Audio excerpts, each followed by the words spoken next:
Hi guys, this is Shruti. Welcome back to my channel. हम लोग class 8 का mathematics solve कर रहे थे। चैप्टर 2 हमारा चल रहा था पैरेलल लाइंस एंड ट्रांसवर्सल, जिसका प्रैक्टिस सेट 2.1 हम देख चुके हैं। और आज मैं कुछ थ्योरी पोर्शन लेके आई हूँ आगे की प्रैक्टिस सेट के लिए।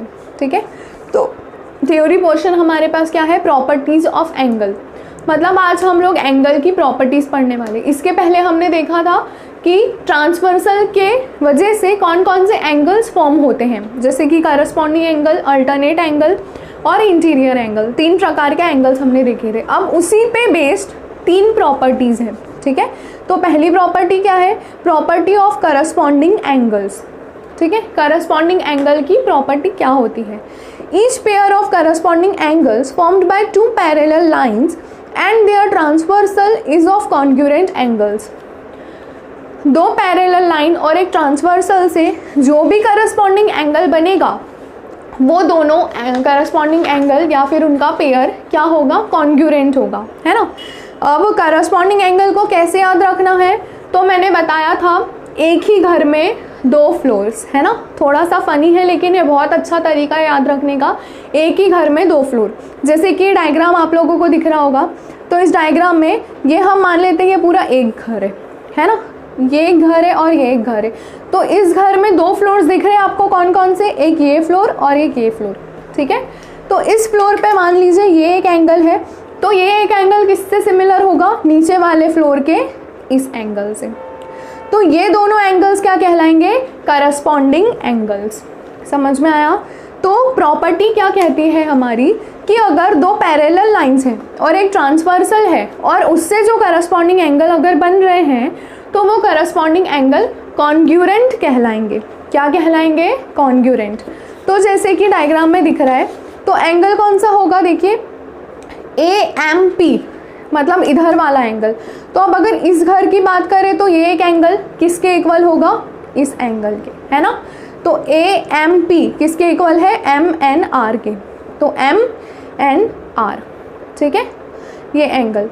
फिर अगर हम इधर की बात करें तो PMN, P किधर है? ये है PMN और RN, यहाँ पे क्या नाम है? S, RN, एक मिनट, RNB, B नाम है इधर। ठीक है, तो PMN मतलब ये नीचे वाला एंगल, ये एंगल किससे इक्वल होगा? इस वाले एंगल से, RNB। ठीक है, अब अगर हम इस घर की बात करें तो इस घर में AMQ, ये देखिए AMQ किसके इक्वल होगा और कॉन्ग्रुएंट होगा? इस एंगल के। तो इसको हम कैसे पढ़ेंगे? MNS। ठीक है, MNS। और वैसे ही QMN, ये नीचे वाला एंगल, ये एंगल किसके इक्वल होगा? ये नीचे वाले एंगल के, SNB। ठीक है, SNB। तो ये था प्रॉपर्टी ऑफ कॉन्ग्रुएंट एंगल्स। क्या ध्यान में रखना है हमें? एक घर में 2 फ्लोर। अगर एक घर में 2 फ्लोर दिखाई दे रहे हैं मतलब वो 2 फ्लोर्स पर जो 2 एंगल्स होंगे वो सिमिलर होंगे और कॉन्ग्रुएंट होंगे। ये प्रॉपर्टीज़ कहती है एंगल की। अब सेकेंड है आपका property of alternate angle.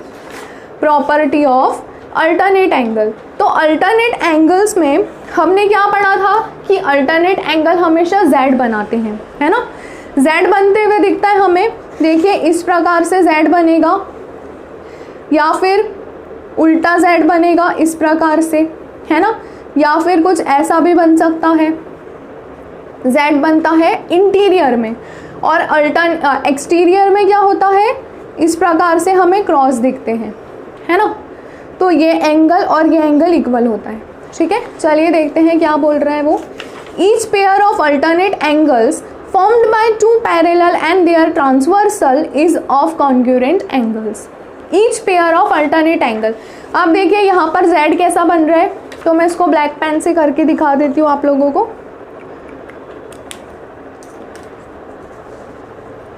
Pencil से कर रही हूँ। देखिए तो ये और ये, तो ये Z बन रहा है हमारा, है ना। ये एक एंगल और ये एक एंगल, तो ये दोनों एंगल क्या होंगे? सिमिलर। यहाँ पे मैंने लिख रखा है, देखिए PMN और MNS। PMN मतलब ये एंगल और MNS मतलब ये एंगल, ठीक है। क्यों? क्योंकि ये इस प्रकार से Z बना रहे हैं, देखिए ये वाला Z, ठीक है। दूसरा कौन सा है? QMN और MNR, QMN और MNR, मतलब ये कैसा Z बन रहा है? इस प्रकार से, ये देखिए। तो ये एंगल और ये एंगल क्या होंगे? दोनों सिमिलर होंगे। समझ में आया? ये देखिए मैंने यहाँ पे लिख रखा है PMN MNS, मतलब ये दोनों एंगल्स, और QMN MNR मतलब ये दोनों एंगल्स, ठीक है। तो ये तो हो गई इंटीरियर अल्टरनेट एंगल्स की बात। अब एक्सटीरियर अल्टरनेट एंगल, तो ये हमें कैसे पहचानना है? इस प्रकार से जो ऊपर खुले हुए मुंह होते हैं, मतलब क्या कि वो बाहर की तरफ इंडिकेट करते हैं। तो यहाँ पे कौन से दिख रहे हैं हमें? ये देखिए, एक ये वाला खुला मुंह और एक ये वाला खुला मुंह, तो ये दोनों एंगल्स इक्वल होंगे, है ना। इसका नाम क्या है? AMP। AMP कौन सा? ये वाला AMP, मतलब ये वाला एंगल। तो इसके अपोजिट में कौन सा रहेगा? ये वाला SNB, ठीक है, इस प्रकार से। और दूसरा क्या है? AMQ, तो इसके अपोजिट में कौन सा है? RNB।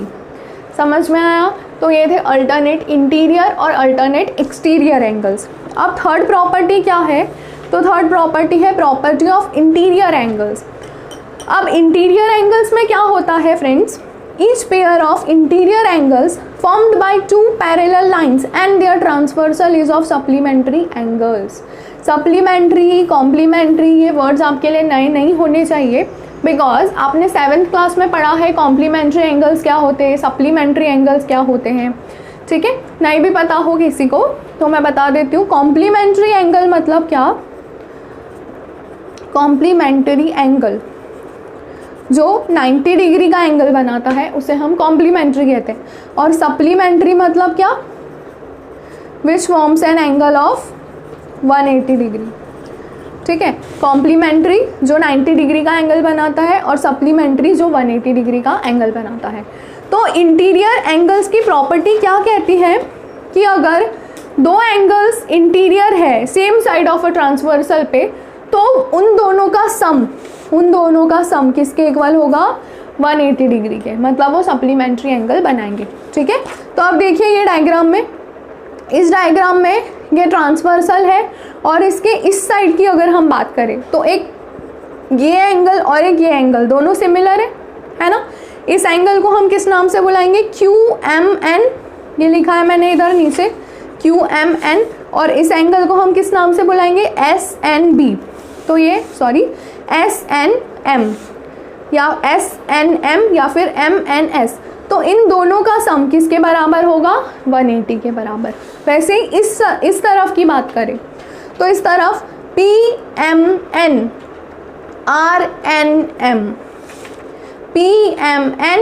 RNM या फिर MNR, इन दोनों का सम किसके इक्वल है? 180 के, ठीक है। तो ये थी प्रॉपर्टीज़।